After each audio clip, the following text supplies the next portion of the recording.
So I woke up the other day to like 30 messages on Twitter, all of which yelled at me in excitement about the latest news. On December 15th, 2021, Ubisoft officially announced a real, honest-to-God, new Splinter Cell game. Sort of. What was really announced was a remake of the 2002 original. As you might expect, I have some opinions on this, and if I don't share them, I'll be asked about this subject until the end of time, so here's my short commentary on the subject. Personally, I'm pretty much over remakes at this point. I'd much rather companies create new IPs or move their established franchises forward, but if this is what it takes for Splinter Cell to get some actual love, I'll take it. At least it's not another goddamn DLC add-on. Ubisoft has been struggling to figure out what to do with Splinter Cell for years, since it doesn't really fit their played-out open-world model. Made a whole video about that if you're interested. The last thing I ever wanted was for this series to devolve into another bland, sprawling checklist simulator. And to Ubi's credit, and my surprise, that isn't the direction they plan to take this remake. If you read through the announcement post on Ubisoft's website, which includes a brief Q&A with some developers on the project, they are saying the right things. The game will be developed by Ubisoft Toronto, who made Blacklist, so the studio has some experience with the series, and it's clarified that this is a from-the-ground-up remake and not a remaster, since some people still don't know those words mean different things.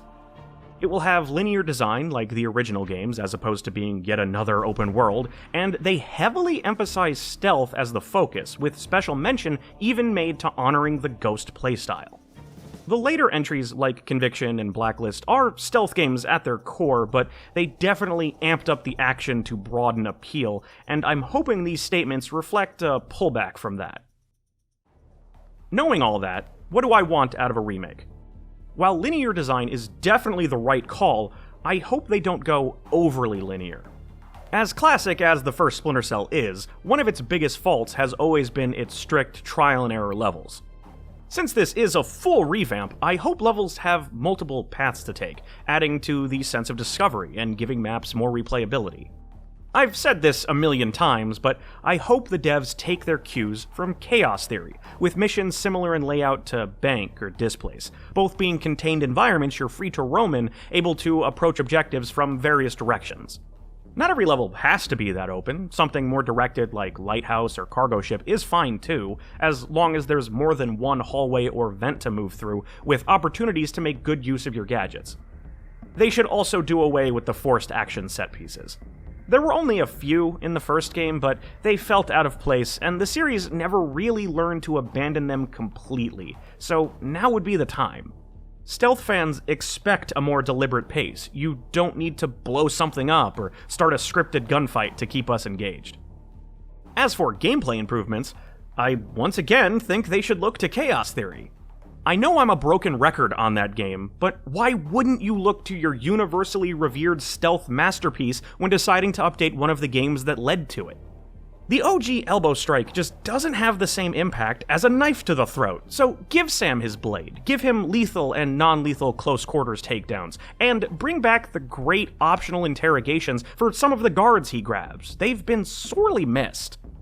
Please reintroduce the light and sound meters that give concrete information on how hidden you are, include the whistle to lure enemies closer, the OCP to disable lights without having to break them.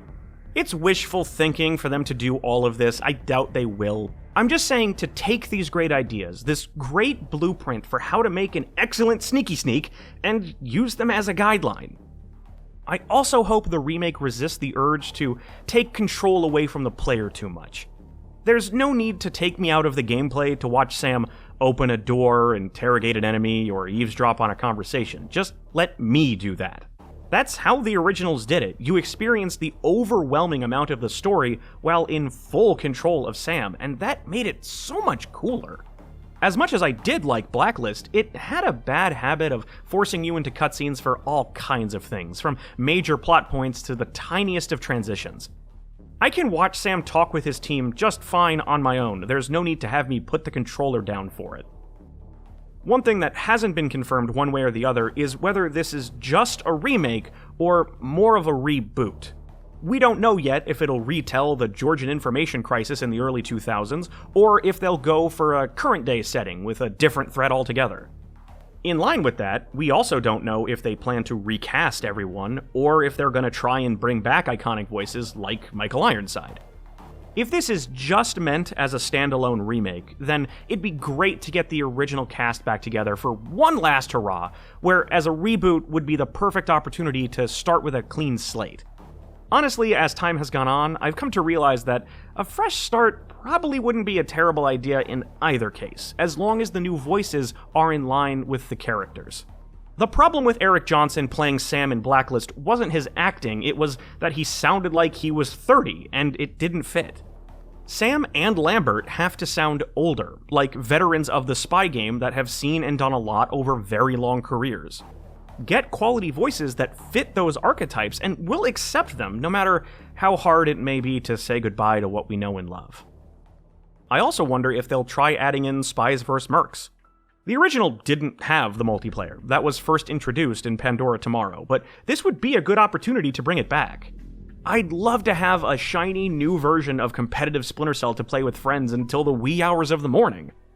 Although that would also give Ubisoft a chance to shove in monetization, so... Actually, I'd be okay if they just focused on the single player. Oh, and this will never happen, but I hope they bring back that song. You know that song? That's the name of the game. That song, they used it in the marketing and the credits, and it didn't fit the tone of the original at all. For the nostalgia alone, I'd love to see them license it again, at least for one trailer. Just give me that. And yeah, that's kinda all I have to say about the Splinter Cell remake. We won't be seeing this thing for a while. The website post makes it clear they're in the planning stages. They're actually still hiring their team, so the earliest we'll get any updates on this project will be 2023. Though in the meantime, there is still that VR thing that they still haven't said a single word about. At the end of the day, as a starved, bitter fan, I'm willing to spare a sliver of optimism for this news, because I do want this remake to be good. I want it to be the shot in the arm this series needs to thrive again. However, this is still modern-day Ubisoft we're talking about, so my skepticism will completely override any other feelings right up until I have the final product in my hands and have confirmed its quality for myself. And please keep that fucking NFT crap as far away from this as possible. Let me know your thoughts, your hopes, your dreams. Thank you for listening, praise be to Fisher, and have a wonderful day.